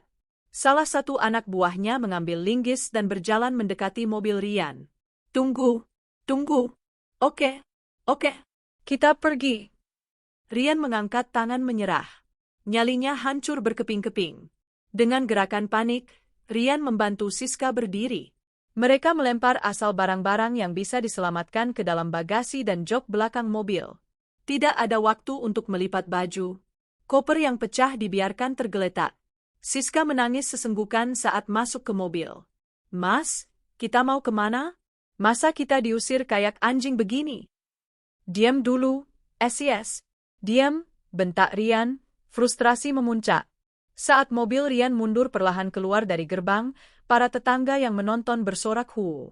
Seseorang bahkan melempar tomat busuk yang tepat mengenai kaca depan mobil Rian. Plat! Cairan merah tomat meleleh di kaca, seperti darah yang menandai kematian harga diri Rian. Pak Haryo melambaikan tangan dengan gaya mengejek. Hati-hati di jalan, Pak Pejabat. Jangan lupa bayar utang. Rian memacu mobilnya menuruni Bukit Puncak. Di dalam mobil, suasana neraka. Anaknya menangis, Siska meraung-raung menyalahkan Rian, dan Rian hanya bisa menatap jalanan dengan pandangan kosong. Tenang. Gumamnya. Kamu benar-benar iblis. Ponsel Rian berbunyi. Notifikasi email masuk. Dari HDPT Nusa Bangun Persada Subet. Surat peringatan keras Korsingnya. Saudara Rian, efektif hari ini, Anda dibebas tugaskan dari jabatan. Rian membanting ponselnya ke dashboard. Retak. Kehancurannya baru saja dimulai. Dan dia bahkan belum tahu bahwa kartu kredit di dompetnya sudah menjadi bom waktu yang siap meledak di hotel nanti malam. Di kejauhan, Villa Amara kini berdiri sunyi. Bei Inah keluar dari pintu samping dengan koper kecilnya, tersenyum pada Pak Haryo, lalu berjalan menuju mobil jemputan yang sudah disiapkan Hana. Misi selesai. Sarang dosa telah dibersihkan. Sore itu, langit di atas Jakarta mulai menggelap, seiring dengan suasana hati Rian yang semakin kelabu. Di dalam mobil sedan yang kini penuh sesak dengan barang-barang yang dilempar asal-asalan, keheningan terasa mencekam. Siska duduk di kursi penumpang depan dengan wajah sembab dan makeup yang luntur berantakan. Rian Junior akhirnya tertidur di pangkuannya setelah lelah menangis, menyisakan isak kecil yang sesekali terdengar. Kita mau kemana, Mas? Tanya Siska lirih, memecah kebisuan. Suaranya serak, matanya menatap kosong ke jalanan macet di depan. Kita nggak mungkin balik ke kosan temanku. Malu, Mas. Barang-barangku banyak banget begini. Rian mencengkeram setir erat-erat. Ia berusaha keras menahan gejolak emosi di dadanya, rasa malu, marah, dan takut bercampur menjadi satu. Harga dirinya sebagai laki-laki baru saja diinjak-injak di depan umum, di depan gundiknya sendiri. Ia harus mengembalikan wibawanya. Ia harus membuktikan bahwa dia masih berkuasa, bahwa dia masih Rian yang kaya raya. Tenang, sayang, jawab Rian, mencoba terdengar percaya diri meski suaranya sedikit bergetar. Kejadian tadi cuma salah paham. Hana pasti lagi emosi sesaat. Aku bakal beresin ini nanti. Sekarang, kita butuh tempat istirahat yang layak. Kita nggak bakal balik ke kosan kumuh itu. Terus kemana? Rian tersenyum tipis, sebuah seringai sombong yang dipaksakan. Kita ke The Grand Mulia. Hotel bintang 5 terbaik di Jakarta. Kita ambil Presidential Suite. Kamu butuh mandi air hangat, relaksasi spa, dan makan enak. Biar si Haryo brengsek itu tahu, kita nggak level sama dia. Mata Siska berbinar sedikit. Beneran, Mas? The Grand Mulia? Itu kan mahal banget. Ah, kecil buat aku. Kan limit kartuku baru dinaikin jadi 5 miliar sama Hana. Lupa? Rian menepuk saku jasnya. Kartu Black Card itu masih ada di sana, terasa berat dan menenangkan. Ia yakin Hana tidak akan memblokirnya secepat itu. Buktinya kemarin dia masih bisa beli mobil, meski mobilnya belum datang. Siska menghela napas lega, menyandarkan kepalanya di bahu Rian. Makasih ya, Mas. Kamu emang suami terbaik. Aku takut banget tadi. Rian melirik Siska, ada rasa kasihan sekaligus rasa bersalah. Maafin aku ya. Aku janji, besok pagi semuanya akan baik-baik saja. 1 jam kemudian, mobil sedan Rian yang kotor dan kaca depannya masih menyisakan noda tomat busuk itu memasuki pelataran lobi The Grand Mulia. Kontrasnya sangat mencolok. Di antara deretan Rolls-Royce, Bentley, dan Alphard Kinclong, mobil Ryan terlihat seperti rongsokan yang baru keluar dari medan perang. Seorang valet berseragam rapi mendekat dengan ragu-ragu. Hidungnya sedikit berkerut melihat kondisi mobil. "Selamat sore, Pak. Mau check-in?" Sapa valet itu sopan namun matanya menyiratkan kebingungan. "Iya, tolong parkirkan yang rapi. Dan bersihkan kaca depan itu, ada noda sialan," perintah Ryan angkuh, melempar kunci mobil ke arah valet. Ia keluar dari mobil, merapikan jasnya yang kusut, lalu membukakan pintu untuk Siska. Mereka melangkah masuk ke lobi hotel yang megah. Lantai marmer berkilauan, lampu gantung kristal raksasa, dan aroma bunga lili segar menyambut mereka. Namun, penampilan mereka menarik perhatian para tamu lain. Ryan dengan wajah lelah dan kemeja yang kancingnya salah masuk, Siska dengan gaun yang kusut dan mata bengkak, serta seorang balita yang mulai merengek lagi. Mereka terlihat seperti pengungsi korban bencana, bukan tamu VIP. Ryan mengabaikan tatapan-tatapan itu. Ia berjalan tegak menuju meja resepsionis, dagunya diangkat tinggi. "Selamat sore, Pak. Ada yang bisa kami bantu?" Sapa resepsionis wanita dengan senyum profesional yang ramah. "Saya mau check-in," kata Ryan lantang, memastikan orang-orang di sekitarnya mendengar. "Saya mau presidential suite untuk 2 malam. Dan tolong siapkan makan malam in-room dining paling mahal yang kalian punya. Istri dan anak saya lapar." Resepsionis itu mengetik di komputernya. "Baik, Pak. Untuk presidential suite per malamnya 45 juta rupiah. Total untuk 2 malam beserta deposit adalah 100 juta rupiah. Boleh saya pinjam KTP dan kartu kreditnya?" Tentu, Ryan mengeluarkan dompet kulitnya, menarik kartu black card andalannya dengan gaya teatrikal. "Gesek saja. Tidak perlu PIN untuk nominal segitu kan?" "Baik, Pak. Mohon tunggu sebentar." Resepsionis itu memasukkan kartu ke mesin EDC. Ryan menoleh ke Siska, mengedipkan mata. "Tuh kan, sayang. Beres. Habis ini kita mandi busa." Siska tersenyum lebar, beban di pundaknya seolah terangkat. Ia sudah membayangkan empuknya kasur hotel. Tiba-tiba, suara yang paling ditakuti Ryan terdengar. "Hep, hep, hep." Suara penolakan mesin EDC yang panjang dan nyaring. Resepsionis itu mengerutkan kening, melihat layar mesin. Ia mencoba menggesek ulang. "Hep, hep, hep." "Maaf, Pak," kata resepsionis itu dengan nada suara yang sedikit berubah, lebih rendah dan hati-hati. "Kartunya declined. Ditolak oleh sistem." Jantung Ryan mencelos. Wajahnya memanas. "Ah, masa? Nggak mungkin. Limitnya 5 miliar. Coba lagi. Mungkin mesin kamu yang error atau sinyalnya jelek." "Sudah kami coba 2 kali, Pak.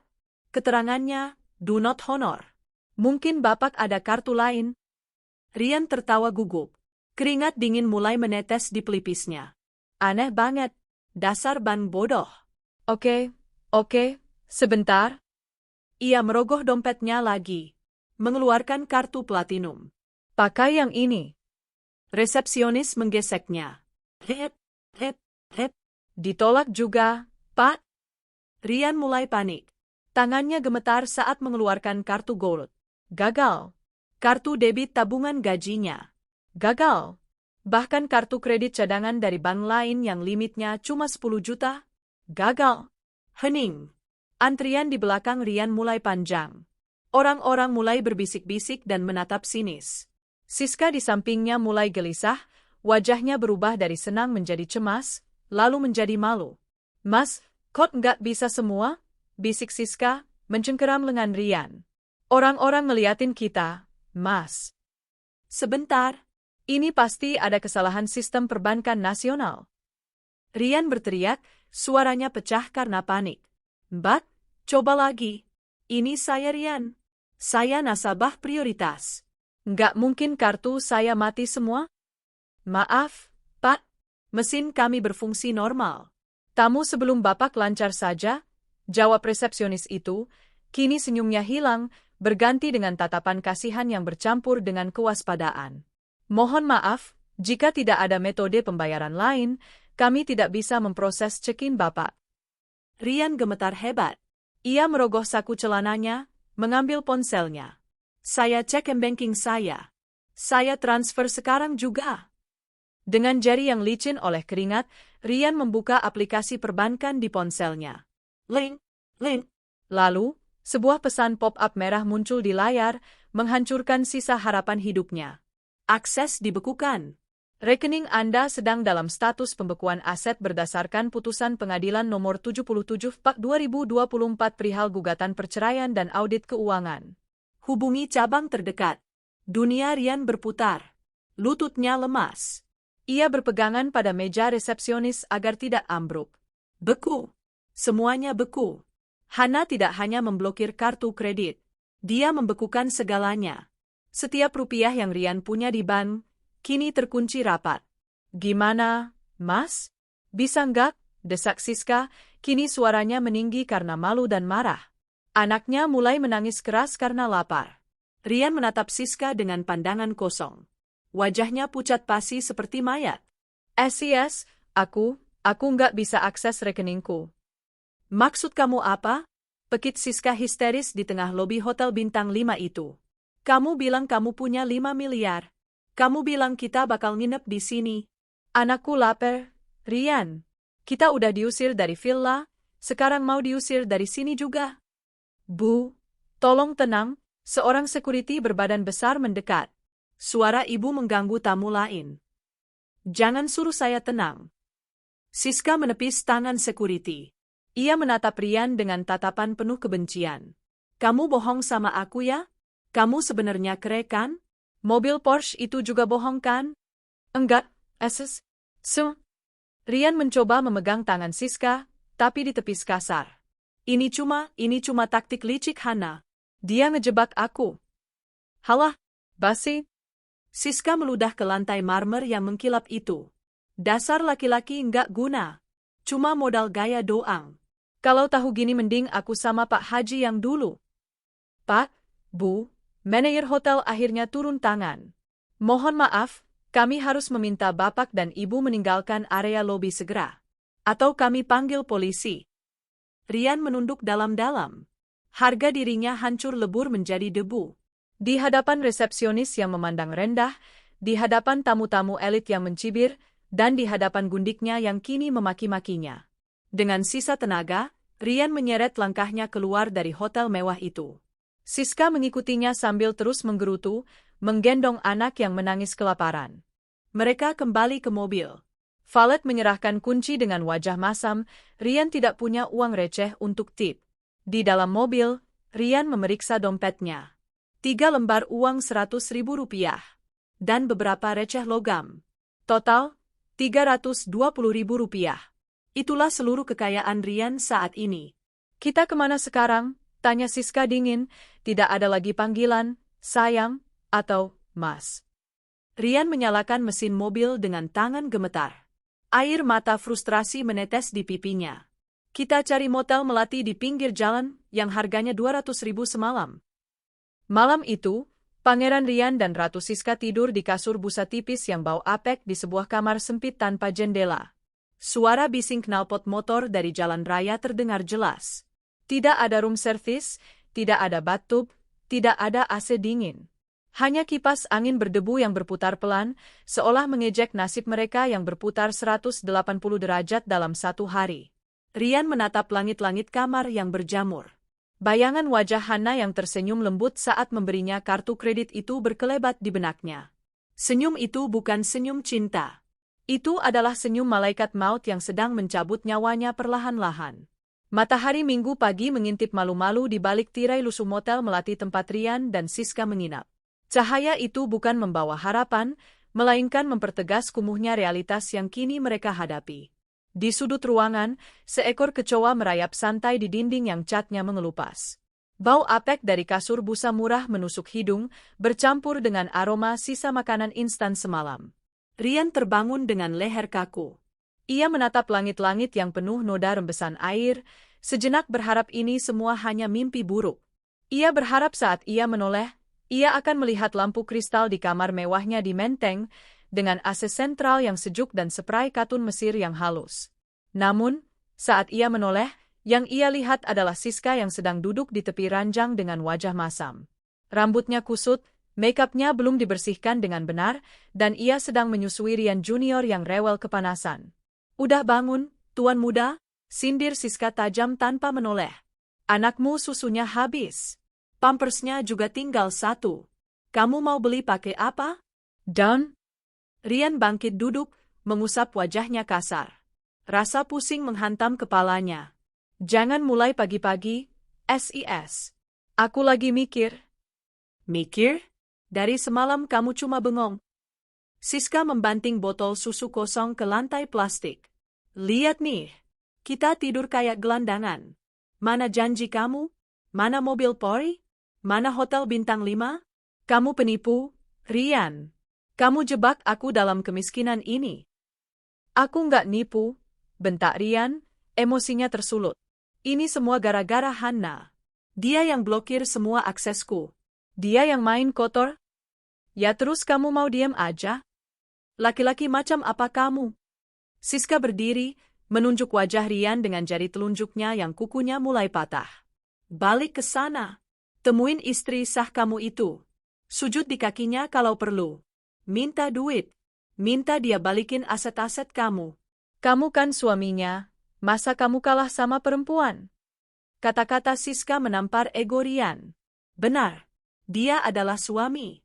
Dia adalah kepala rumah tangga, setidaknya di atas kertas. Hana tidak bisa melakukan ini padanya. Hana pasti masih mencintainya. Bukankah selama 5 tahun ini Hana selalu menurut? Hana yang membelikan mobil, Hana yang melunasi kartu kredit, Hana yang selalu tersenyum bodoh saat Rian pulang malam. Hana cuma lagi emosi, gumam Rian, mencoba meyakinkan dirinya sendiri. Dia pasti cemburu buta. Kalau aku datang, minta maaf, dan jelasin semuanya pelan-pelan, dia pasti luluh. Dia nggak pernah tega lihat aku susah. Rian berdiri, menyambar kemejanya yang kusut dari gantungan paku di tembok. Ia berusaha merapikan kerahnya, mencoba mengembalikan sisa-sisa wibawanya meski bayangannya di cermin retak itu terlihat menyedihkan. "Aku akan pulang. Aku akan bicara sama Hana," kata Rian dengan tekad baru. "Aku bakal bawa uang buat kita. Kamu tunggu di sini." "Awas kalau balik tangan kosong," ancam Siska. "Aku nggak mau tahu, pokoknya malam ini kita harus tidur di tempat yang ada AC-nya." Rian keluar dari kamar motel itu dengan langkah terburu-buru. Ia masuk ke dalam mobilnya yang bensinnya tinggal 1 street.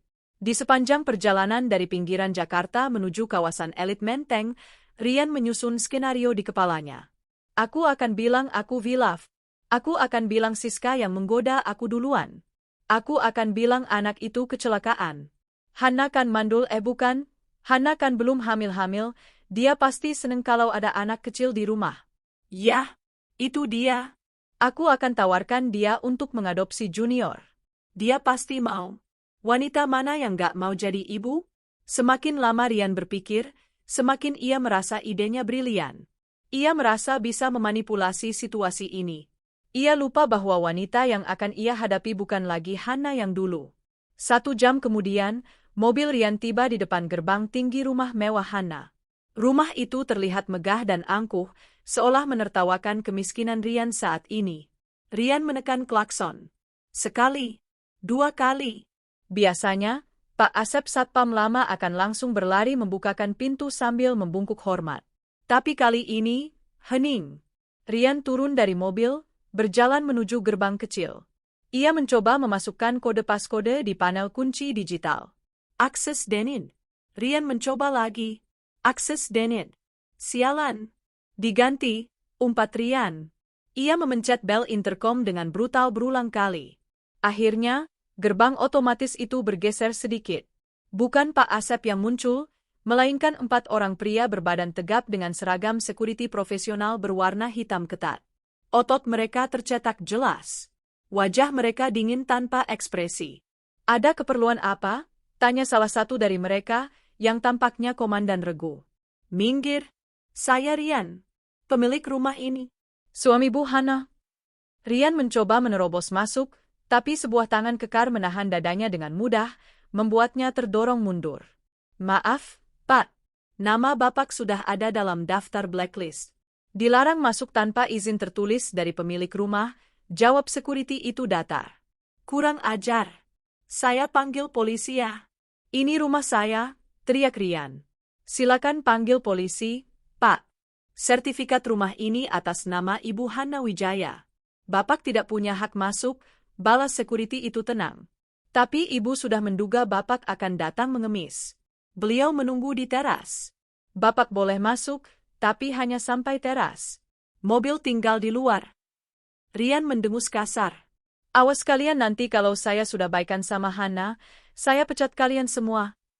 Rian berjalan masuk melewati halaman luas yang asri itu. Rumput Jepang yang terawat rapi, kolam ikan koi yang gemericik, semuanya mengingatkan Rian pada kehidupan nyaman yang baru saja direnggut darinya. Di teras marmer yang luas, Hana duduk di kursi rotan vintage. Ia mengenakan dress rumah berbahan sutra warna champagne yang membuatnya terlihat sangat elegan dan bersinar. Rambutnya digelung rapi. Di tangannya ada sebuah buku tebal, dan di meja ada segelas ice lemon tea. Ia terlihat sangat damai. Kontras dengan Rian yang berkeringat, baju kusut, dan wajah kucel. Rian mempercepat langkahnya, lalu tiba-tiba menjatuhkan diri berlutut di ujung tangga teras. Ia memutuskan untuk memainkan kartu victim. Han, sayang, syukurlah kamu mau nemuin aku. Seru Rian dengan suara yang dibuat sedramatis mungkin. Apa-apaan ini, Han? Kenapa satpam-satpam itu kasar banget? Kenapa kunci diganti? Kenapa villa dijual? Kenapa kartuku diblokir? Kamu mau bunuh aku pelan-pelan? Hana menutup bukunya perlahan. Ia menatap Rian dari atas ke bawah, seolah sedang melihat kotoran anjing yang menempel di sepatunya. Tidak ada kemarahan di matanya, hanya tatapan jijik yang dingin. Bunuh kamu? Suara Hana terdengar tenang, namun menusuk. Aku tidak menyentuhmu seujung kuku pun, Rian. Aku hanya mengambil kembali apa yang jadi milikku. Kamu yang membunuh dirimu sendiri dengan keserakahanmu. Aku hilaf, Han. Sumpah demi Tuhan aku hilaf. Rian merangkak naik, mencoba meraih kaki Hana, tapi Hana memundurkan kakinya. Hilaf itu 1 kali, Rian. Bukan 2 tahun. Bukan sampai punya anak. Bukan sampai menikah siri di villaku, potong Hana tajam. Rian tercekat. Kak, kamu tahu? Aku tahu semuanya. Lebih dari yang kamu bayangkan. Hana mengambil sebuah amplop coklat dari meja dan melemparnya ke wajah Rian. Foto-foto berhamburan. Foto pernikahan siri. Foto akta kelahiran anak. Foto bukti transfer. Foto check-in hotel. Semuanya. Rian gemetar melihat bukti-bukti itu. Ia tahu ia tidak bisa menyangkal lagi. Maka, ia beralih ke strategi terakhir, true audacity. Ketidakmaluan yang luar biasa. Rian menghapus air mata palsunya, lalu menatap Hana dengan wajah memelas. Oke, Han. Aku ngaku. Aku salah. Aku minta maaf. Tapi nasi sudah jadi bubur, Han. Ada nyawa tak berdosa di sini. Ada Junior, anakku. Dia butuh ayahnya. Dan Siska, dia juga korban kebohonganku. Dia nggak tahu apa-apa. Rian menarik napas panjang, mempersiapkan kalimat paling gila dalam hidupnya. Han, kamu kan kaya raya. Hartamu nggak bakal habis 7 turunan. Rumah ini besar, kamarnya banyak yang kosong. Villa itu, ya, sudah dijual, tapi kamu bisa beli lagi yang baru, kan? Tolonglah, Han. Berbesar hatilah. Jadilah wanita yang mulia. Terima Siska dan Junior di sini. Hana terdiam, alisnya terangkat sebelah. Ia seolah tak percaya dengan apa yang didengarnya. Rian mengira diamnya Hana adalah tanda pertimbangan, jadi ia melanjutkan dengan lebih semangat. Kita bisa hidup berdampingan, Han. Poligami itu nggak dilarang agama, kan? Aku janji bakal adil. Aku bakal tetap sayang sama kamu. Siska juga orangnya baik, dia bisa bantu-bantu kamu di rumah, nemenin kamu kalau aku kerja. Kita bisa jadi keluarga besar yang bahagia. Junior juga bisa jadi pancingan biar kita cepat punya anak sendiri. Gimana, Han?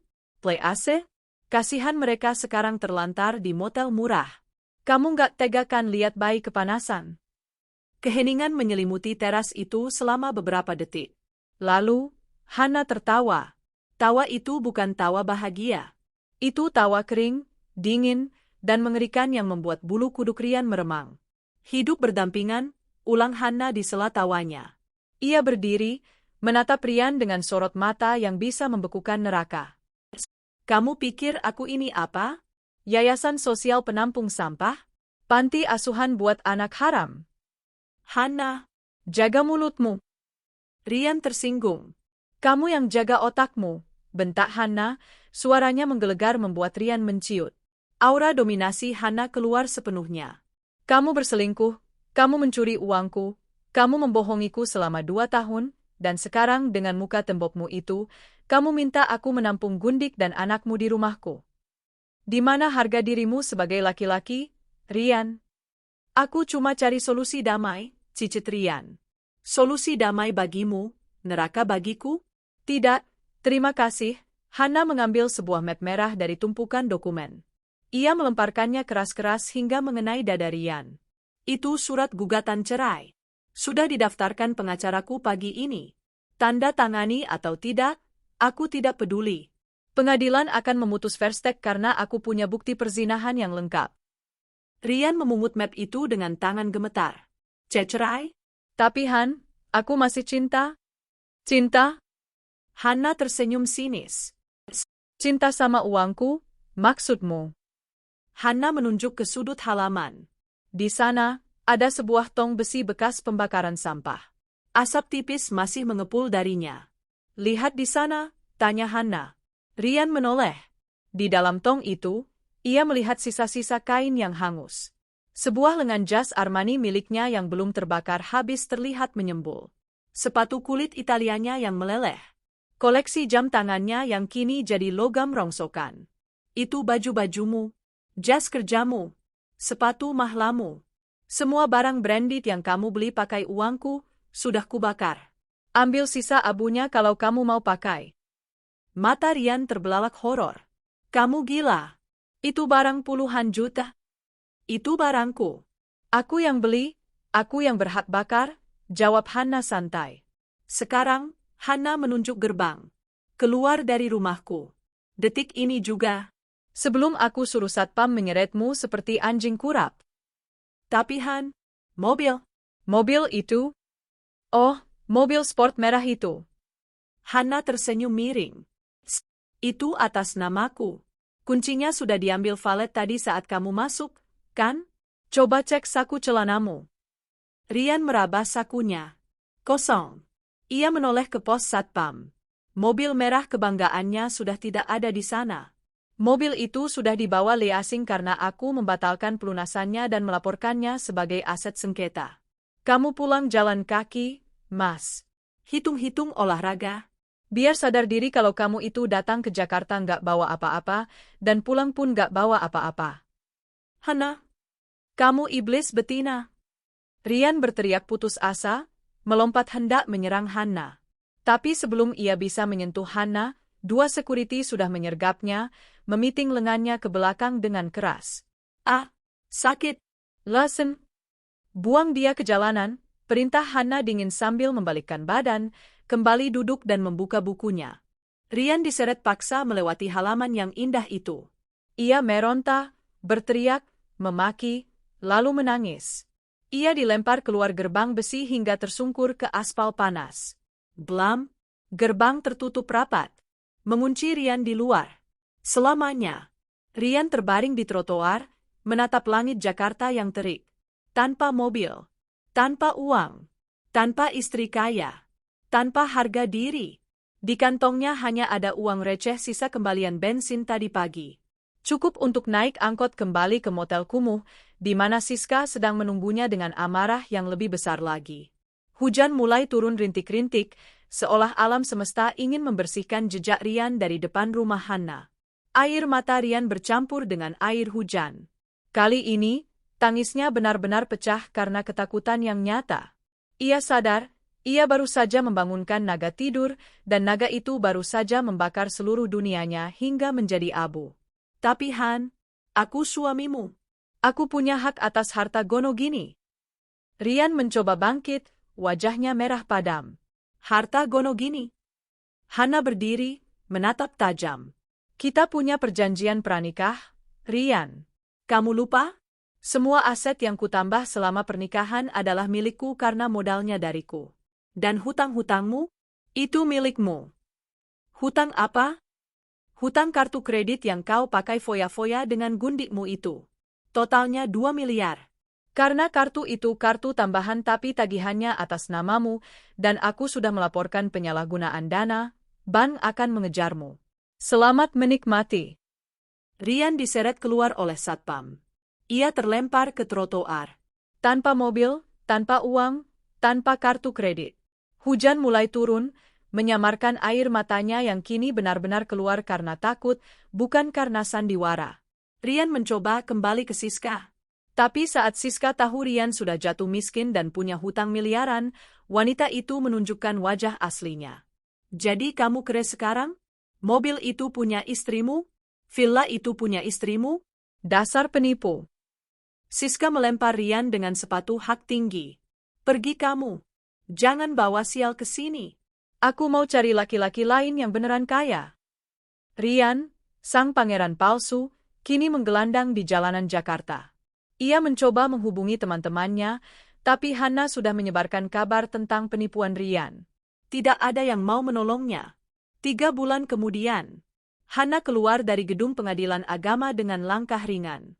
Kacamata hitam bertengger di hidungnya, menutupi mata yang berbinar lega. Palu sudah diketuk. Ia resmi bercerai. Rian tidak hadir di persidangan terakhir. Kabarnya, ia sekarang dikejar-kejar debt collector dan bersembunyi di kampung halamannya, bekerja serabutan di pasar. Siska? Akun Siska_Queen sudah hilang. Gosip beredar dia menjadi simpanan om-om tua yang kasar demi bertahan hidup di ibu kota, jauh dari kemewahan yang dulu ia pamerkan. Hana masuk ke dalam mobil limosinnya. Ponselnya berdering. Notifikasi dari bank, penjualan villa Amara selesai. Dana masuk, 15 miliar rupiah. Ia tersenyum. Uang itu akan ia gunakan untuk membangun panti asuhan dan mendanai yayasan perlindungan wanita. Ke bandara, Pak, perintah Hana pada sopirnya. Paris menunggu. Hana tidak pernah merasa sehidup ini. Ia telah membuang benalu, membersihkan hidupnya, dan melakukannya tanpa perlu mengotori tangannya dengan kekerasan. Balas dendam terbaik bukanlah kemarahan, melainkan kesuksesan yang gemilang dan kebahagiaan yang nyata tanpa kehadiran mereka yang mengkhianati kita.